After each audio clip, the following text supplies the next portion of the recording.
मैं आप लोगों को हिंदू लॉ में क्या पढ़ा रहा था? हिंदू लॉ में पढ़ा रहा था दाय भाग और मिताक्षरा। सहदायकी संपत्ति में दो भाग होते हैं, दाय भाग और मिताक्षरा। मिताक्षरा में आप लोग मिताक्षरा दाय भाग और मिताक्षरा सहदायकी और दाय भाग सहदायकी, दो चीजें हमें पढ़नी थी प्रोपोर्शनरी। ठीक, अब क्या हमें पढ़ना है? मिताक्षरा। ठीक, हमें क्या पढ़ना है? मिताक्षरा।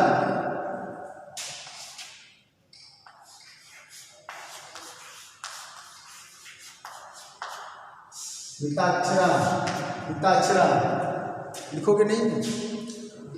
चलो तो ठीक है। मिताक्षरा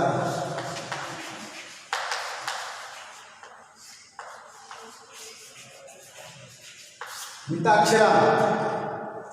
ठीक, मिताक्षरा में मिताक्षरा, ठीक है, ये मिताक्षरा। मिताक्षरा सहदायकी क्या होती है? इसमें सिर्फ मिताक्षरा सहदायकी में क्या होता है? वही पुरुष संपत्ति, हिंदू संपत्ति में हिस्सेदार होता है जो जन्म से इस परिवार में जन्म लिया हो, मतलब इस परिवार में जन्म लिया हो। मिताक्षरा शाखा के जिस संयुक्त हिंदू परिवार में उसने जन्म लिया हो, जन्म से ही उसका अधिकार होता है मिताक्षरा में। मिताक्षरा शाखा में उस व्यक्ति का जन्म से अधिकार होता है। ठीक है, तो मिताक्षरा शाखा में जो संपत्ति होती है वो जन्म से प्राप्त होती है। जो व्यक्ति उस संयुक्त परिवार में, हम ज्वाइंट फैमिली में ये शाखाएं पढ़ रहे हैं, संयुक्त परिवार के संबंध में ये सारी शाखाएं पढ़ रहे हैं। संयुक्त परिवार में संयुक्त परिवार हम पढ़ रहे हैं, उसमें ही दाय भाग और मिताक्षरा है। मिताक्षरा में उस व्यक्ति का हक होता है जो जन्म से उस संयुक्त परिवार में पैदा होता है। ठीक है, जन्म से ही उस परिवार का हिस्सेदार होता है। ठीक, ऐसे व्यक्ति का अधिकार होता है। ठीक, ये एक मतलब क्या है, छोटी, ये जो मिताक्षरा शाखा है छोटा है, मतलब संयुक्त परिवार में कम क्षेत्र को वो एक्वायर करता है, कम क्षेत्र में, मतलब इसका सेंस है नैरो सेंस लिया जाता है। ठीक है, कुछ भाग पे ही लागू होता है, लेकिन दाय भाग में ज़्यादा ब्रॉड है, इससे ब्रॉड है। ठीक, तो मिताक्षरा शाखा में जो मिताक्षरा है इसमें कई शाखाएं हैं। ठीक है, जो मिताक्षरा है इसमें कई शाखाएं हैं और इन शाखाओं के अंतर्गत संपत्ति कहाँ कितना कैसे लागू होती है वो बताया गया है। ठीक है, संयुक्त परिवार की संपत्ति कहाँ की शाखा में कहाँ, जो शाखाएं होती है इसमें जितनी शाखाएं, 3-4 शाखाएं, वो शाखाएं किसी न किसी विशेष क्षेत्र में क्या नाम है, भारत के कुछ विशेष क्षेत्र में ही लागू होती है। तो पहली शाखा क्या है? मिथिला की विधि शाखा है। पहला क्या है? मिताक्षरा की निम्नलिखित शाखाएं हैं। कौन सी है? मिथिला।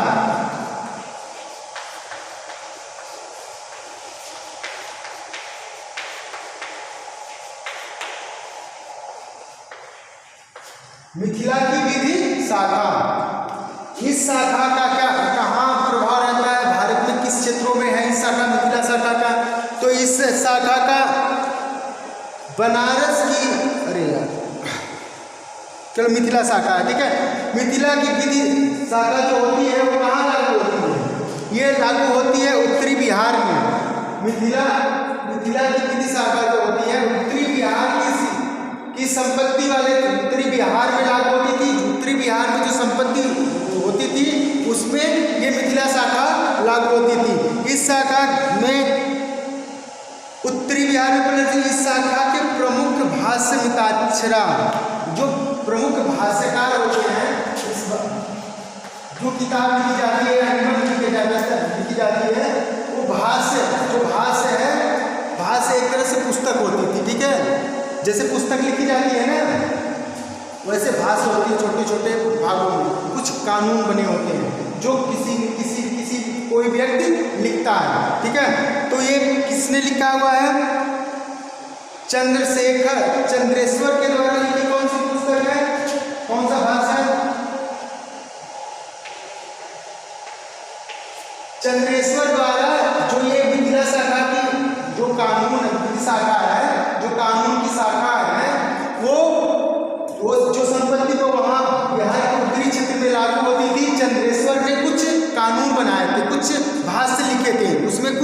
नियम बताए थे कि कहाँ कहाँ कितना लागू होगा। तो क्या लिखा था उन्होंने, चंद्रशेखर द्वारा लिखित रत्नाकर, ठीक, क्या है इनका भाष्य क्या है, ये भाष्य का नाम है, एक तरह से भाष्य जो है वो रत्नाकर भाष्य है, इसने लिखी है चंद्रेश्वर ने। चंद्रेश्वर ने कुछ उत्तरी बिहार के लिए संपत्ति से संबंधित कुछ नियम बनाए थे, वो एक भाष्य के रूप में लिखा गया था, ठीक है, चंद्रेश्वर द्वारा। और दूसरे वाचस्पति द्वारा लिखित है,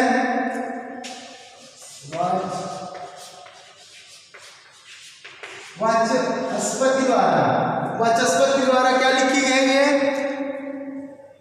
चिंतामणि, वाचस्पति द्वारा क्या लिखी गई है, चिंतामणि।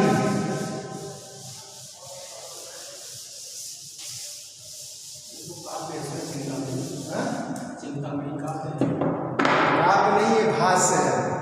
ये भाष्य मतलब वो काव्य टाइप जिसमें छोटा छोटा कानून होता है, भाष्य होता है, निबंध होता है, टीका टिप्पणी होती है, टीका टिप्पणी लिखते हैं, निबंध लिखते हैं, निबंध थोड़ा बड़ा होता है, टीका टिप्पणी उसी चीज़ पर होती है, किसी चीज़ पर टीका टिप्पणी लिख दिया जाता है। टिप्पणी नहीं, जैसे देखो प्रैक्टिकल जब हम लिखते हैं तो बाएं साइड में लिखते हैं ना, बाएं साइड में क्या करता है टीचर, कुछ टीका टिप्पणी करता है, कुछ लिखता है, तो वो टीका टिप्पणी हो गई।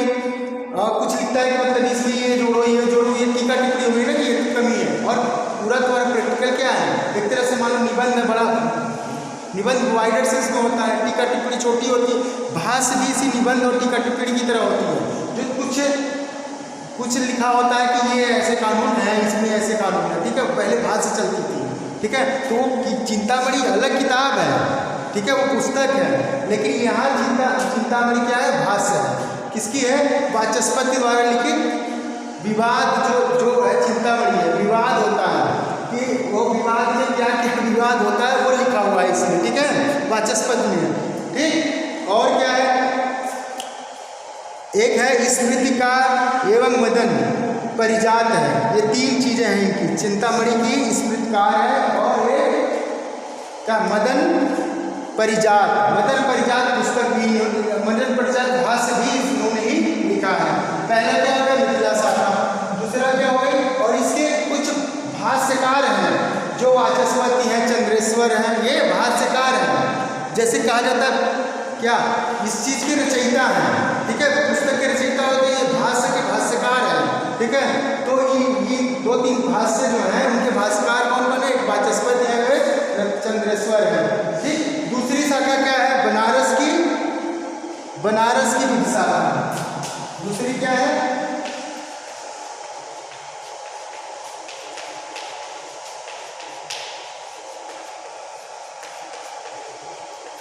बनारस की विधि शाखा, मतलब बनारस के जो क्षेत्र थे, जो क्षेत्र आते थे, तो जो संपत्ति होती थी उसमें क्या विधि बना था, ये स्पेशली उस क्षेत्र के लिए लागू होती थी। इसीलिए क्या है, ये जो मिताक्षरा शाखा है ये नैरो सेंस रखती है, क्योंकि अलग अलग क्षेत्रों के लिए अलग अलग कानून है, ठीक है, तो ये नैरो होता है। यदि पूरे भारत के लिए या पूरे उस समय जो भारत था उसमें गवर्नर यदि एक विधि लागू होती तो वो वाइडर सेंस में होती, लेकिन यहाँ क्या है, छोटे छोटे हिस्सों में लागू हो रही है। तो बनारस की शाखा, जो बनारस की विधि शाखा है, वो बनारस के क्षेत्रों में लागू होती थी। तो इसमें कौन कौन से हैं, बनारस की विधि शाखा पंजाब और मिथिला को छोड़कर, पंजाब और मिथिला, जो मिथिला शाखा है, तो मिथिला शाखा मिथिला में लागू होती थी, लेकिन इसमें पंजाब को भी छोड़ दिया जाता था, पंजाब के जो क्षेत्र है उसे छोड़कर, ठीक है। समस्त उत्तर भारत में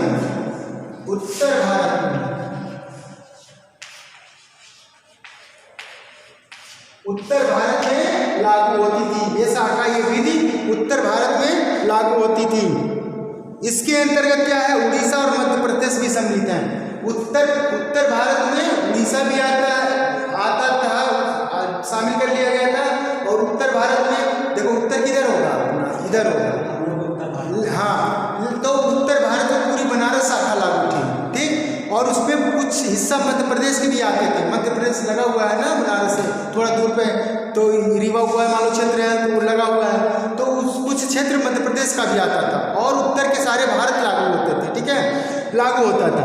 तो ये बनारस शाखा में जो कानून बना था, जो विधि बनी थी, उस क्षेत्र के संपत्ति में बंटवारे को लेके, संयुक्त परिवार की संपत्ति के बंटवारे के लिए लेके वो उत्तर भारत में पूरी लागू होती थी। मध्य प्रदेश में भी लागू होती थी कुछ हिस्सों में, और कुछ उड़ीसा में भी लागू होता था। ठीक है, तो ये बनारस शाखा उत्तर भारत में लागू होती थी। और तीसरा क्या है, महाराष्ट्र या बंबई की विधि शाखा।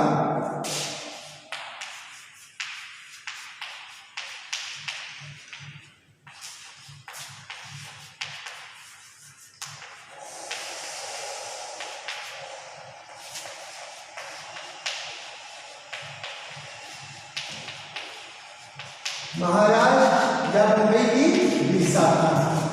ठीक, महाराष्ट्र या बंबई की विधि शाखा जो होती है, तो वो महाराष्ट्र और बंबई के, महाराष्ट्र देखो जो आज का महाराष्ट्र है, ठीक है, वो महाराष्ट्र नहीं था उस समय। महाराष्ट्र का कुछ अलग क्षेत्र था और बंबई कुछ अलग था। ठीक है, ये बाद में एक तरह से एक ज्वाइंट हुए हैं, लेकिन महाराष्ट्र की अलग शाखा होती थी, बंबई की अलग क्षेत्र माना जाता था। तो बंबई और महाराष्ट्र के लिए अलग अलग क्षेत्र होते थे। महाराष्ट्र और बंबई की जो शाखा थी वो क्या थी, कहाँ लागू थी, समस्त महाराष्ट्र और गुजरात प्रदेश में प्रचलित है। ये बंबई शाखा जो थी, महाराष्ट्र या बंबई शाखा जो थी, ये पूरे महाराष्ट्र और कहाँ, गुजरात में।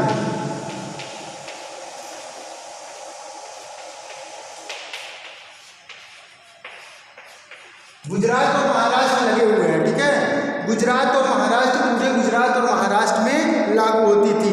ठीक है, ये शाखा गुजरात में लागू होती थी। इस शाखा के प्रमुख ग्रंथ, इस शाखा के प्रमुख ग्रंथ क्या थे, नीलकंठ।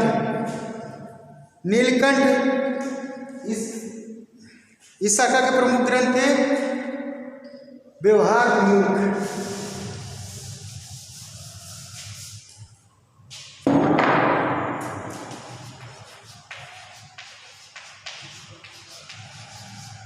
जो ये व्यवहार विमुख ग्रंथ था, अब देखो ग्रंथ आ गया ना, तो इस ग्रंथ में कुछ कानून बताए गए थे, कुछ कानून लिखा गया था, किसके लिए, महाराष्ट्र और बंबई, महाराष्ट्र और नहीं है, या बंबई शाखा को या महाराष्ट्र शाखा को। ठीक है, इसके लिए एक व्यवहार विमुख ग्रंथ थी। उसके लेखक कौन थे, नीलकंठ थे। ठीक है, कौन थे, नीलकंठ। क्यों थे, नीलकंठ। इस व्यवहार विमुख ग्रंथ के लेखक थे नीलकंठ। नीलकंठ ने कुछ विधि बनाए, लिखे थे। इसमें व्यवहार विमुख ग्रंथ में कुछ कानून लिखे थे। उस कानून का पालन कहाँ होता था, महाराष्ट्र और गुजरात में। हम पढ़ क्या रहे हैं, संयुक्त परिवार की संपत्ति। जो संयुक्त परिवार की संपत्ति कैसे लागू होती है, संयुक्त परिवार, ज्वाइंट फैमिली वाले संपत्ति, बच्चा पैदा होता है, विवाह से जैसे भी लागू हो, वो चीजें इसमें पढ़ाई, इसमें बताई गई थी कि कैसे कैसे संयुक्त परिवार की संपत्ति किस किस पर लागू होगी। ठीक है, और एक था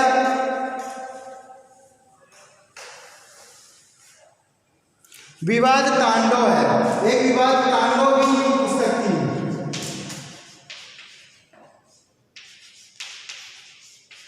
विवाद तांडव भी नीलकंठ की पुस्तक थी, ग्रंथ थी। और भी ग्रंथ थे, कौन कौन से ग्रंथ थे, वीर मित्रोदय, निर्णय सिंधु, पराशर माधवा, ये सारी पुस्तक ग्रंथ में नीलकंठ ने उस शाखा के लिए, मतलब महाराष्ट्र के और गुजरात के लिए जो कुछ कानून बनाए थे, इस व्यवहार भी उसमें बताए गए थे। ठीक है, कि कैसे संपत्ति का, ज्वाइंट फैमिली में कैसे संपत्ति कितना किसके भाग को मिलेगा और कितना किसको कब अंतरित होगी। ठीक है, अंतरित कब होगी। ठीक, अब चौथा क्या है, द्रविड़ या मद्रास की विधि शाखा।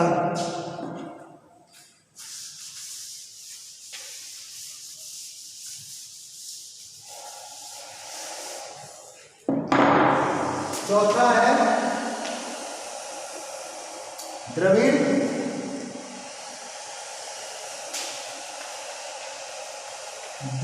या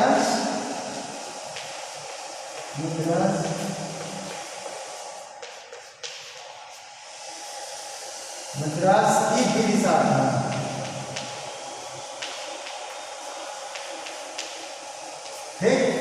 द्रविड़ या मद्रास की विशाखा, द्रविड़ या मद्रास शाखा, मद्रास की विशाखा कह सकते हैं या द्रविड़ शाखा कह सकते हैं। जो दक्षिण भारत में लागू होती है द्रविड़ पद्धति ज़्यादा लागू होती है। द्रविड़ पद्धति के मंदिर मिलेंगे तुम्हें, द्रविड़ शाखा मिलेगी, ठीक है, वहाँ द्रविड़ पद्धति ज़्यादा लागू होती है, वो द्रविड़ पद्धति के ही सारे चीज़ वहाँ है, ठीक है। तो द्रविड़ पद्धति या मद्रास की शाखा, इस शाखा के अंतर्गत क्या होता था, ये तमिलनाडु में प्रचलित था, ठीक है। ये क्या था, तमिलनाडु में प्रचलित था। तमिलनाडु के अंतर्गत कौन कौन से क्षेत्र आते थे, तमिल आते थे, कर्नाटक आते थे और आंध्र प्रदेश क्षेत्र आते थे।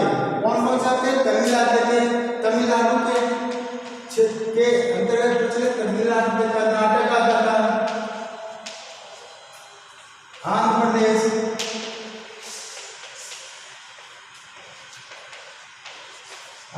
के क्षेत्र आते थे, ठीक है। इस शाखा से ये लोग गवर्न होते थे, तमिल, कर्नाटक, आंध्र शाखा के लोग गवर्न होते थे, ठीक।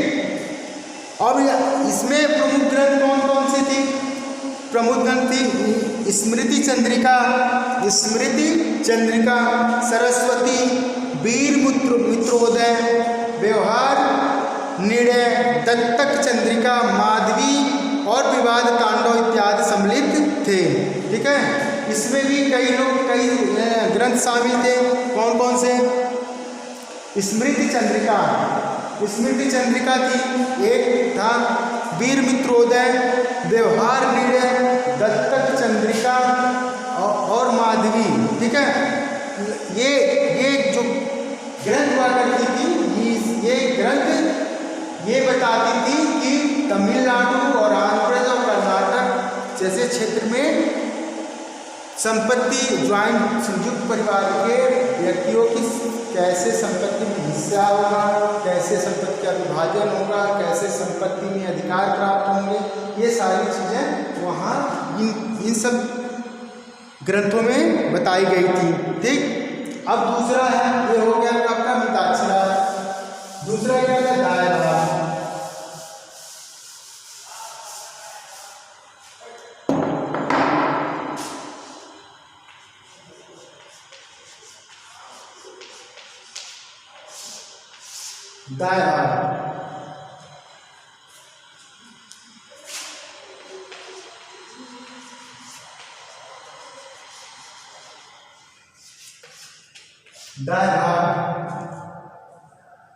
दायभाग।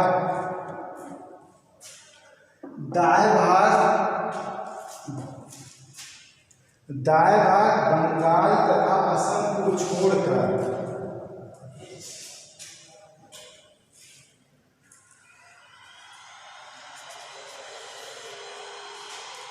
दाएं भाग बंगाल और असम को छोड़कर